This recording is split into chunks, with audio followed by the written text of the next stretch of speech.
Tervetuloa taas tänne Leffahullu-podcastin pariin. Tällä kertaa ensifiilis-arvostelussa uusi Disney Plus Star Wars-sarja Skeleton Crew. Ja kiitos Disney Plusan ja Lucasfilmin näin ennakkoon 3 jaksoa. Joten nyt vuorossa spoilerivapaat mietteet. Eli koska sarjasta on ensimmäinen jakso vasta tänään tullut, niin ei lähdetä spoilaamaan sen enempää asioita, vaan pikkuset ensifiilikset, mitä olin mieltä tästä sarjan aloituksesta. Sitten spoileri koko sarjasta todennäköisesti, mahdollisesti tulossa sitten, kun sarja tammikuussa päättyy. Trailerin perusteella tämä vaikutti varsin kiinnostavalta. Siis tässä näki heti trailerin perusteella, että tämä on jonkunlainen Star Wars meet Goonies. Ja lisäksi sitten tämän puikoissa häärii Tom Hollandin loistavan Spider-Man-trilogian ohjaaja Jon Watts. Millainen sarja tämä nyt olikaan ja joko alkaa Star Wars ähky painamaan? Mun vastaus on ei. Joo, Star Wars on viime vuosin tullut jonkun verran, mutta tämä on esimerkiksi taas niin erilaista Star Warsia, että todella mukava nähdä taas tämmöistä erilaista Star Warsia, erilaista näkökulmaa. Vaikka siinä on sitten vähän ehkä samaa fiilistä kuin alkuperäisissä. No, tämä sarja myöskin sijoittuu siihen Jedin palun aikaisen galaksiin, jossa uusi tasavalta pitää jöötä ja näin. Mutta piratismi, se on iso ongelma. Enkä mä tarkoita netistä laittomasti ladata jotain, vaan pirates, merirosvot, avaruusrosvot ehkä. No joo, se on jonkunlainen ongelma ja tää pureutuu siihen. Tää sarja kertoo tällaisista nuorista lapsista, tai no, ne on lapsia, jotka elää tällaisella rauhasella planeetalla perusarkea, käy koulussa ja tekee lasten juttuja. Tulee heti mieleen Goonies, Spielbergiltä E.T. tai jotain. Ja sitten nämä peruslapset löytää tämmöisen avaruusaluksen, millä sitten ne vahingossa lähtee matkaan ja joutuu hyperavaruudessa johonkin. Eikä se tiedä, miten palata kotiin. Ja alkaa tämmöinen seikkailu, pitää löytää matka kotiin ja siihen liittyy tietenkin muita avaruuskävijöitä, avaruuden porukkaa ja niin kuin sanottua ne merirosvot, piraatit, jotka siellä sitten, johon tämä lapsiporukka joutuu ja heitä pidetään tietty piraatteina ja näin. Niin tulee vielä enemmän semmoinen Goonies-fiilis ja mä niin jotenkin rakastin sitä siis niinku fiilistä, se niinku toimii niin mahtavasti. Tässä on vielä semmoinen mysteeri, että nämä lapset on sellaiselta planeetalta, mitä kaikki vähän niinku pitää jonain tarunhohtoisena planeettana. Ja kaikki merirosvotkin haluaa tietää, missä se on, koska siellä saattaa olla jotain arvokasta. Sitten tässä tulee semmoinen seikkailufiilis ja niinku, mun tulee heti mieleen se semmoinen E.T., Goonies, Indiana Jones ja Star Wars yllättäen. Vähän Harry Potteritkin ehkä. Ja tässä itse asiassa on musiikit hyvin semmoisia samantyylisiä. Tulee mieleen joku John Williamsin E.T., Potteri, Goonies, Star Wars tietty, Indiana Jones. Vähän sen tyyliset musiikit. Williamshan ei tässä ole mukana. Tässä itse asiassa säveltäjänä toimii Mick Giacchino, eli legendaarisen Michael Giacchinon poika.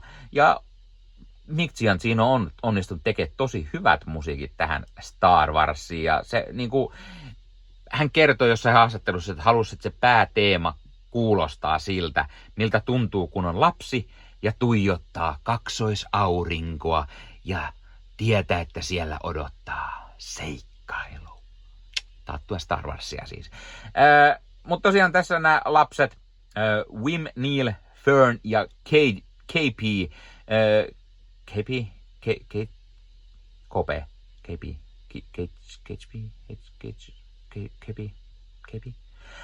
lähtee tälle seikkailulle ja siellä avaruusaluksessa he törmää tämmöisen SM-33 robottiin, droidiin, joka on tämmönen vanha droidin romu, jolla on selvästi piratismi taipumuksia myös.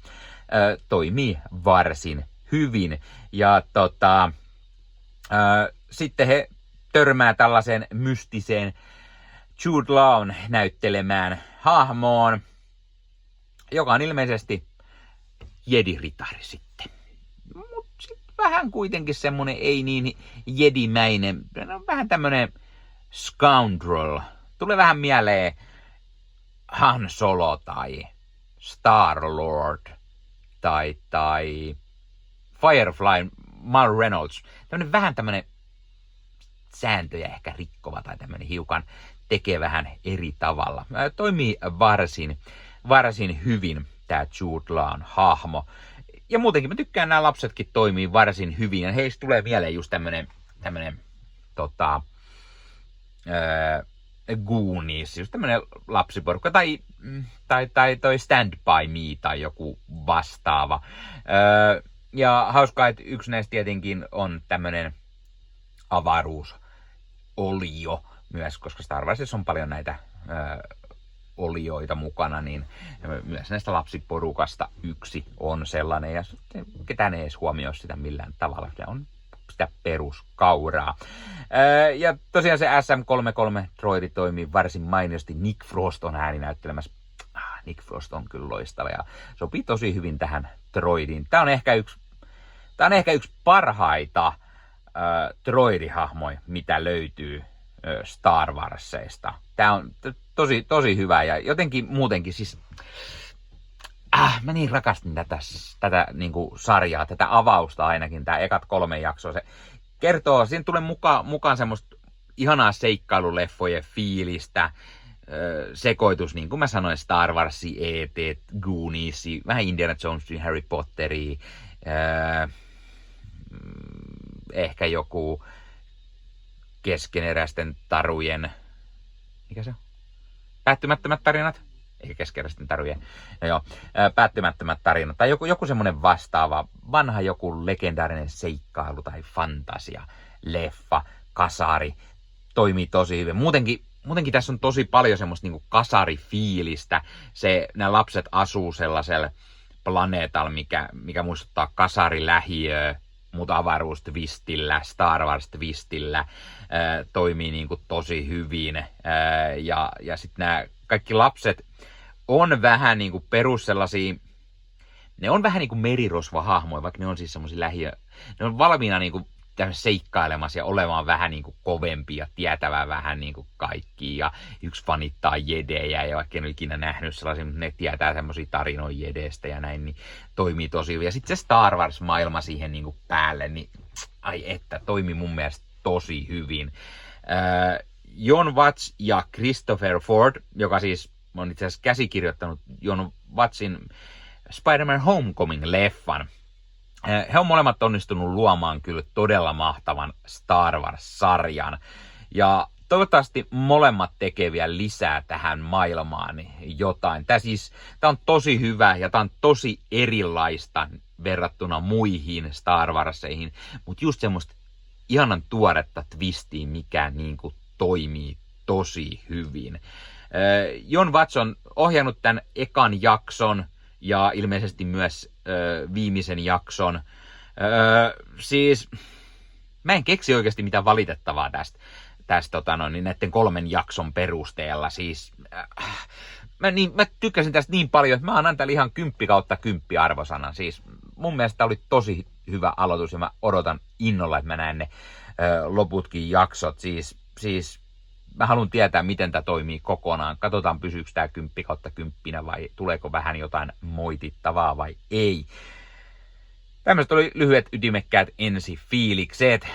Pistä kommentteihin. Aiotko sä katsoa tänään tämän ensimmäisen jakson Skeleton Crews, tai oletko sen jo kattonut? Mitä mieltä olit siitä? Toimiko tää sulle? Tykkäsit? Et? Miksi et? Mikä on sun suosikki Star Wars näistä Disney Plus-sarjoista? Ja minkä takia juuri se, mikä sitten ikinä onkaan? Haluatko myös nähdä lisää vai pitäisikö pitää Star Wars-paussi? Pitäisikö Disney pitää pikkuinen paussi Star Warsista vai pitääkö lisää tulla. Sieltä on ainakin Andorin kakkoskausi ensi vuonna tulossa ja sitten Mandalorian et Grogu-leffa oli tulossa. Eikä sen ensi vuonna ole tulossa. Eikö se vasta 26 ollut? Ihan varma siinäkään. Ja animaation puolelta oli varmaan tulossa kans jotain. Niin. Pistä kommenttiin. Haluatko nähdä lisää? Pitäisikö pitää paussia? Mistä haluaisit nähdä Star Wars-sarjan? Millainen olisi idea sulla? Pitäisikö nähdä vaihteeksi jotain muuta kuin tähän Jedin paluun jälkeiseen maailmaan sijoittuviin? No joo, Acolyte oli jotain muuta, mutta pitäisikö nähdä enemmän siihen? Tai vielä enemmän tulevaisuuteen ehkä? Vai vielä enemmän menneisyyteen? Mitä sä haluaisit nähdä? Pistä kommenttiin. Ja hei, jos katsot YouTuben puolelta, niin pistä peukkuun, jos pistä kanavatilauksen muistoskellosta päälle. Näet aina, koska tulee uusia videoita ja sen lisäksi auttaa kanava kasvamaan. Eli kiitos kaikille, jotka olette kanavan tilanneet. YouTuben puolella siellä on jäsenyydet, superominaisuudet päälle. Sieltä voi jäsenet tulla kanavan jäseniksi ja sieltä saa erikoismainintaa esimerkiksi tohon nimen, kun on kanavan jäsen ja sit saa erinäköisiä hyviä asioita. Näkee ennakkoonkin. Esimerkiksi tämänkin on nähnyt varmasti jo aikaisemmin, jos on kanavan jäsen, tämän videon sieltä ja muita videoita tulee. Esimerkiksi täällä on paljon täällä leffahuoneessa kaiken näköistä, mistä on tulossa lähiaikoina varmasti video, niin niitäkin näkee sitten ennakkoon, kun on kanavan jäsen. Joskus tulee jopa pelkästään jäsenille tarkoitettuja videoita. Ja sen lisäksi on kaikki korostettuja vastauksia ja tila- tämmöisiä merkkejä ja muuta kaikki. Kyllä te tiedätte YouTube-juttut. 0,99 € kuussa tai 2,99 € kuussa, niillä saa erinäköisiä asioita, kun tilailee tai on kanavan jäsen. Ja niitä supertykkäyksiä, superkommentteja, kaikkea voi laittaa, niin siitä tulee muutamat kymmenet sentit sitten tähänkin suuntaan. Eli kiitos kaikille, jotka olette niitä laittaneet. Ottakaa Leffahullu somekanavat haltuun, Instagrami, TikTokki, Facebook-sivusto, jäne. Meikäläinen tekee Marvel Podcast Suomea, Star Wars Podcastia ja sitten sen lisäksi meikäläinen kuuluu Leffamediaan, jos on yli 30 sisääntuottajia, jotka rakastavat leffoja ja sarjojen katsomista, niiden arvostelemista ja kaikkeen leffoja ja sarjoihin liittyvää. Sieltä löytyy leffa- ja sarja-aiheiset uutiset, huhut, trailerit, sieltä löytyy haastatteluja, kaikennäköistä leffa- ja sarja-aiheista.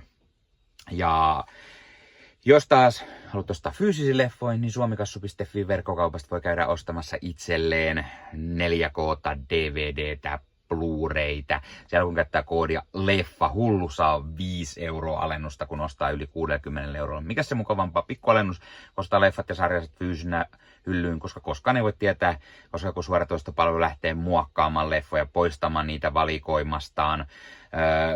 Usein kuvan ja äänenlaatu kärsii, koska suoratoistopalvelujen pittivirta ei riitä. Kun leffa on fyysinä hyllyssä, siinä on paras mahdollinen kuvan ja äänenlaatu ja silloin niin kuin tietää, että varmasti saa laatu. Sen lisäksi fyysinen leffoissa on esimerkiksi bonusmateriaaleja elokuvan tekemisestä. Ostat jonkun erikoisjulkaisun, tyylikäs steelbook vaikka tai premium-julkaisu, niin tulee kaikennäköistä lisähärpäkettä myös mukana, magneetteja, julisteita, kirjasta, vihkosta sen leffan tekemisestä, kaikennäköistä muuta mukavaa. Sen takia fyysinen formaatti on aina jees. No niin, tämä oli Leffahullu podcast tällä kertaa. Ei muuta, ensi kertaa. Se on moro.